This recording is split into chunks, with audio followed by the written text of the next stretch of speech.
सो इस वीडियो का हमारा फर्स्ट क्वेश्चन है, if a 50% of a reaction occurs in the 100 second and 75% of a reaction occurs in the 200 second, तो find the order of a reaction.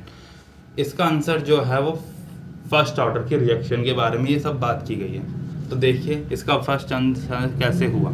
तो देखिए आपको पता है जो फर्स्ट ऑर्डर रिएक्शनें होती है उनका जो टी हाफ होता है उसका जो फॉर्मूला होता है वो होता है इक्वल टू 0.693/K। इस फॉर्मूले में कोई कंसंट्रेशन का टर्म इन्वॉल्व नहीं है। इसका मतलब ये है कि जो ये टी हाफ है वो इंडिपेंडेंट है फ्रॉम रिएक्टेंट कंसंट्रेशन। इतनी बात समझ में? केवल यहाँ पर जो टी हाफ है वो डिपेंड किस में कर रहा है, रेट कांस्टेंट, और ये डिपेंड करता है किस में, टेम्परेचर। हम ये कह सकते हैं कि जैसे हम किसी रिएक्शन का टेम्परेचर वैरी करेंगे तो उसका टी हाफ भी वैरी होगा। क्यों? क्योंकि टी हाफ जो है वो इन्वर्सली प्रोपोर्शनल के में डिपेंड करता है और के डायरेक्टली प्रोपोर्शनल टेम्परेचर में डिपेंड करता है। ठीक है, अब ये क्वेश्चन देखिए, वहीं पर हम बात करें कि जीरो ऑर्डर का जो हम बात करते हैं, जीरो ऑर्डर रिएक्शन का, जीरो ऑर्डर रिएक्शन का जो टी हाफ का फॉर्मूला होता है वो होता है R0/2K। मतलब जीरो ऑर्डर के रिएक्शन का जो फॉर्मूला होता है उसमें टी हाफ का जो फॉर्मूला होता है वो होता है R0/2K। R0 का मतलब है initial concentration of reactant, initial concentration of reactant. तो ये डिपेंड करता है रिएक्टेंट की कंसंट्रेशन में। अब क्वेश्चन बोला गया है कि एक रिएक्शन है, हमने मान लिया ये R रिएक्टेंट है, जब टाइम 0 था, जब रिएक्शन हुई नहीं थी, तो ये अपने आप में कितना होगा 100%, ये अपने आप में कितना होगा 100%। अब जैसी ये रिएक्शन 50% कंप्लीशन हुआ, इसका क्या हुआ 50% कंप्लीशन हुआ, तो अब रिएक्टेंट कितना बच गया होगा 50% बच गया होगा। तो 50% कंप्लीशन होने के लिए जितना टाइम लगता है dates a half life period, और उसे कितना बोला गया 100 सेकेंड, तो इसे कितना टाइम लगा 100 सेकेंड। ओके, अब क्या हुआ, अब आपके पास बचा है RT कितना, रिएक्टेंट कितना बचा है 50। अब बोला गया है अब ये फिर से क्या होगा, इसका 50 अब जो RT है उसका 50% कंप्लीशन हुआ, कितना 50% कंप्लीशन हुआ। तो 50% जब कंप्लीशन हुआ होगा तो अब रिएक्टेंट कितना बच गया होगा 25%। और अब 100 के और अकॉर्डिंग बोलें तो हम कहेंगे जो ये 25 बचा है तो 100 के अकॉर्डिंग हम कहेंगे ये 75% कंप्लीशन रिएक्शन के बारे में बात की जा रही है। ठीक है, अब यदि ये फर्स्ट ऑर्डर की रिएक्शन है तो टी हाफ रिएक्टेंट की कंसंट्रेशन से लेना देना नहीं होता है। तो इसमें भी जो ये 50% का कंप्लीशन हो तो टाइम टी हाफ ही होगा, और टी हाफ कितना होगा 100%। यदि हम कंसिडर करते हैं कि ये फर्स्ट ऑर्डर है, क्योंकि फर्स्ट ऑर्डर रिएक्टेंट की कंसंट्रेशन से लेना देना नहीं है, वो के में डिपेंड करता है। और हम ये मान के चल रहे हैं कि R से RT होने में और RT से RT डैश होने में टेम्परेचर सेम है। तो टेम्परेचर जब सेम होगा तो के भी सेम रहेगा, और के सेम रहेगा तो टी हाफ भी सेम रहेगा। तो हम कह सकते हैं कि 50 से 25% तक होने के लिए भी 100 सेकेंड लगे होंगे। तो यदि हम 100 से 25 होने के लिए कितना टाइम लगा होगा, 100 + 100 कितना हो गया 200 सेकेंड। इसीलिए इसका आंसर क्या है, फर्स्ट ऑर्डर का रिएक्शन है। इतनी बात समझ में आई। अब next question is very important, इसमें बच्चे अधिकतर गलती करते हैं। देखिए क्या, the rate of a reaction doubles for every 100 degree Celsius rise of a temperature. Question में बोला गया अधिकतर देखा जाता है रिएक्शनों में कि जब हम किसी रिएक्शन का टेम्परेचर 10 डिग्री इंक्रीज करते हैं तो उसका जो रेट होता है वो इंक्रीज हो जाता है। आपको पता है कि जो रेट होता है, रेट ऑफ रिएक्शन टेम्परेचर में डिपेंड करता है। क्यों? क्योंकि टेम्परेचर के बढ़ाने से या घटाने से रेट कांस्टेंट वैरी करता है, और जब रेट कांस्टेंट वैरी करेगा सो रेट भी क्या करता है वेरी करता है। इतनी बात समझ में आई। तो इसने बोला है क्वेश्चन में the rate of a reaction doubles for every 10 degree Celsius rise of a temperature if temperature is raised by 50 degree Celsius the rate of reaction increase by about. ये क्वेश्चन है। क्वेश्चन ये बोला गया है कि देखिए question में आपको हिंट ये दी गई है, क्वेश्चन में आपको हिंट ये दी गई है कि जब आप टेम्परेचर को 10 डिग्री इंक्रीज करते हो तो आपका भी रेट ऑफ रिएक्शन क्या जाता है, डबल हो जाता है। ये क्वेश्चन में दिया गया, ठीक है। अब क्वेश्चन ये है यदि आप जो टेम्परेचर में जो चेंज हो रहा है आप 10 डिग्री ना करके उसे 50 डिग्री का चेंज कर रहे हो। कितने डिग्री का चेंज कर रहे हो, 50 डिग्री का चेंज कर रहे हो, तो अब रेट ऑफ रिएक्शन कितना इंक्रीज होगा, कितना इंक्रीज होगा ये हमें बताना है।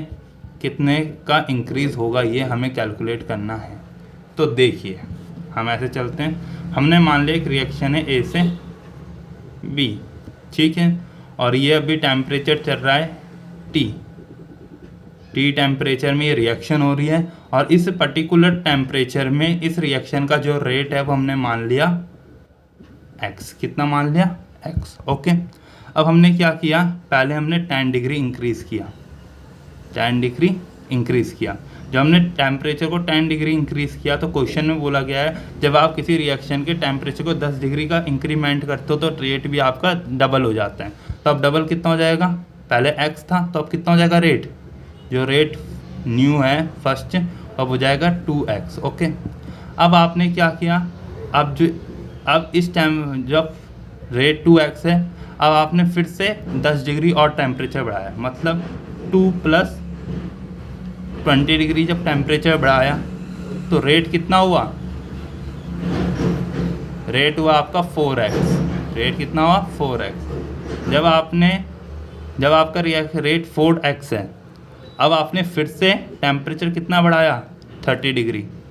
तो इससे और इसमें कितने का अंतर है, 10 डिग्री का अंतर है।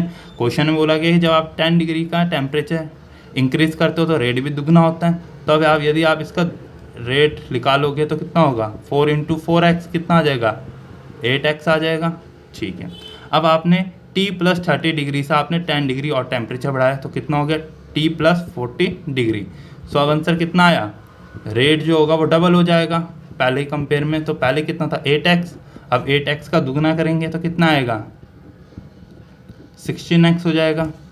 और जब अब फिर से बोला गया कि 50 डिग्री तक टेम्परेचर में इंक्रीज़ करना है तो देखो 10 10 10 10, अभी हमने 40 किया, अभी 50 करने के लिए 10 और डिग्री बढ़ाना पड़ेगा। तो जब हमने 10 डिग्री और टेम्परेचर बढ़ाया तो जो रेट फिफ्थ है वो क्या हो जाएगा, इनिशियल के कंपेयर में डबल हो जाएगा। तो 2 × 16x कितना आया, 32 टाइम्स इंक्रीज़ हो जाएगा। कितना हो जाएगा, 32 टाइम्स इंक्रीज़, ठीक है। तो इसका आंसर हो जाता है आपका ए। पर बच्चे करते क्या है, बच्चे अधिकतर जो करेंगे वो 10 टाइम्स करेंगे। क्यों, क्योंकि वो क्या कर देंगे 2 × 5 कर देंगे, सीधा आ जाएगा 10। ये गलत होता है। इसका आंसर सही है वो 32 है। और ये एक JEE मेन में पूछा गया है ये क्वेश्चन 2015 के, ओके। अब अगला क्वेश्चन है आपका कि half life period of a first order reaction is 698 minute. The time required for the completion of a 99% of a chemical reaction will be, क्या होगा देखिए। सॉरी, क्वेश्चन ये है कि जो हाफ लाइफ पीरियड है of a first order reaction is 6.93 minute. The time required for the completion of 99% of a chemical reaction will be log to equal, ये given है। कहा गया इस क्वेश्चन में क्योंकि आपको कहा एक रिएक्शन है फर्स्ट ऑर्डर की, जो फर्स्ट ऑर्डर की रिएक्शन है उसका जो टी हाफ है वो दे रखा है 6.93 मिनट। अब बोला गया कि कितना टाइम लगेगा इसी रिएक्शन को 99% कंप्लीशन होने के लिए। सो कैसे सॉल्व करेंगे देखो।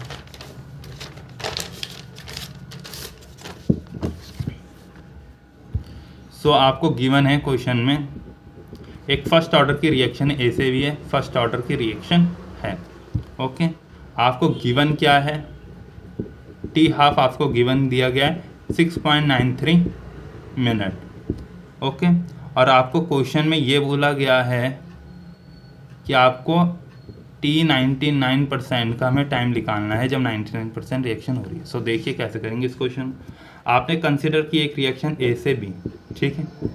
जब टाइम 0 था, जब रिएक्शन हुई नहीं थी, तो ये अपने आप में होगा 100% और ये होगा 0। ओके, इसे हम बोल सकते हैं R0 बोल दे, रिएक्टेंट है, ठीक है। जब टाइम हुआ 6.93 मिनट, जब टाइम हुआ टी हाफ, तो जो रिएक्टेंट है वो हो गया 50%। कितना हो गया? 50%। और ये बन गया होगा कुछ x, ठीक है। अब जब टाइम टी हुआ, अब क्वेश्चन है जब रिएक्शन 99% कंप्लीशन हो गई तो रिएक्टेंट कितना बचा होगा? ओनली जो टी बचा होगा, अब आर टी डैश जो बचा होगा, कितना बचा होगा? 1% ओनली, ठीक है। और ये कन्वर्ट हो गया, बाकी बी वाई की फॉर्म में कन्वर्ट हो गया, ठीक है। आपको ये टी कैलकुलेट करना है इस क्वेश्चन में, ठीक है। सो आपको सबसे पहले पता है इस टी को निकालने का आपको ये फॉर्मूला लगाना पड़ेगा, k equals to 2.303 upon T log R0 upon R T, ठीक है। यहाँ पर आपको ये टी निकालना है, बड़ा टी, ठीक है। ये बड़ा टी रख देते हैं क्योंकि ये है ना 99% का टी निकालना है, तो इसको उधर लेके जाएंगे तो क्या होगा? 2.303 अपॉन के लॉग R0 कितना है? जब रिएक्शन शुरू नहीं हुई थी तो अपने आप में ये 100% था, तो हम 100% को x कंसिडर कर देते। क्या कर देते हैं? x। यह x हो गया। अब जब 99% रिएक्शन हो गई है तो रिएक्टेंट कितना बचा है? 1%। तो x का 1% कितना होगा? तो 1 इंटू एक्स का जो 100 है ये हो जाएगा 1%। इतनी बात समझ में आई? ओके, इसे थोड़ा सॉल्व करते हैं इनसे, तो आएगा 2.303 अपॉन के लॉग, ये जो 100 है वो ऊपर चला जाएगा तो ना 100 अपॉन एक्स एक्स से एक्स कटेगा। अब लॉग 100 की जो वैल्यू होती है वो होती है आपकी 2, तो आएगा ये पर, बट क्वेश्चन में तो हमें के की वैल्यू गिवन ही नहीं है, बट क्वेश्चन में तो हमें के की वैल्यू गिवन ही नहीं है। तो अब इस के की वैल्यू कहाँ से निकालें? तो ये के की वैल्यू आपको लिख लेगी कहाँ से? आपको पता है टी हाफ का फार्मूला होता है फर्स्ट ऑर्डर के लिए 0.693 अपॉन के। सो ये आपको गिवन है 9.6.93 दे रखा है और ये हमने वैल्यू पुट अप करी। सो के को हम उधर करेंगे तो कितना आएगा?